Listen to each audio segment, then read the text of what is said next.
Bonjour à tous, ravi de vous retrouver dans ce mois de septembre déjà bien entamé.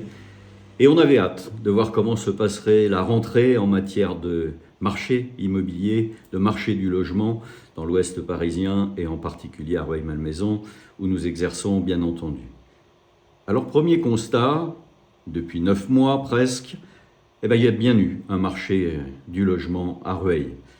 Pour ce qui nous concerne, on a même en nombre de ventes signées ou compromis en cours, augmenté de 14% notre activité par rapport à l'année dernière à la même époque.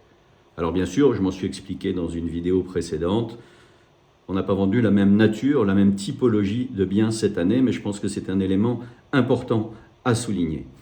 Un élément d'actualité, c'est la BCE qui vient encore une fois de remonter son taux directeur à 4%, niveau historique, ça n'est jamais arrivé depuis la création de la monnaie unique. Les banques, depuis 18 mois, suivent le mouvement en matière de prêts immobiliers et, sous les contraintes, se sont largement retirées de cette activité.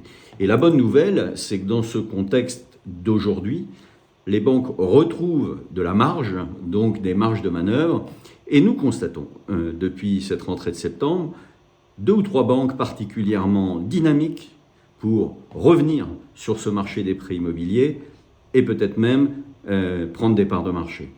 On s'attend dans ce contexte à une évolution des taux d'intérêt qui pourrait aller jusqu'à 5% d'ici la fin de l'année. Alors voilà le paysage qui m'amène, pour ne pas être trop long, à une conclusion en 2 parties. Une à l'attention des acquéreurs, l'autre à l'attention des vendeurs, sous forme de conseils.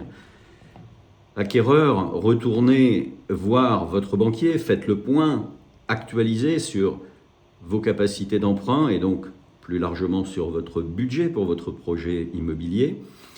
Et puis venez nous voir, recommencez vos recherches. Nous rentrons beaucoup de biens, c'est aussi une des caractéristiques, nous faisons beaucoup d'estimations. Il y a aussi des biens qui n'ont pas trouvé preneur au printemps dernier et qui sont là, des vendeurs qui sont même sur des biens plutôt rares, grands logements familiaux et plus encore maisons, à faire des ventes longues, c'est-à-dire des ventes qui pourraient, tout en se concluant par un compromis dès à présent, trouver leur finalisation et leur mutation au moment des vacances scolaires prochaines, juin, juillet 2024, et sans avoir de boule de cristal, je ne prédis pas qu'il y aura une folie sur ces biens au printemps 2024. Par contre, on sait que sur ces biens plus rares, il y a de la concurrence. Inutile d'attendre de se trouver dans cette période pour déjà peut-être poser des jalons, voire trouver le bien qui vous convient dès à présent par notre intermédiaire. Et puis, mon conseil vis-à-vis des vendeurs, c'est dans ce contexte où on a des acquéreurs qui sont là, qui reviennent nous voir, des acquéreurs solvables, des acquéreurs qui ont recalibré leur budget, mais il en faut pour toutes les bourses. Et nous avons des candidats acquéreurs qui sont évidemment de tous les profils.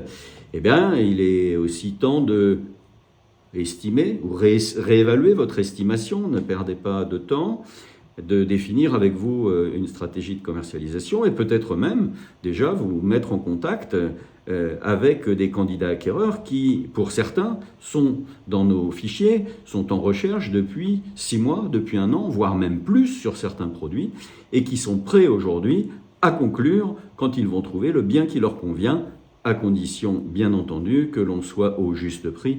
Mais ça, c'est notre travail. À bientôt.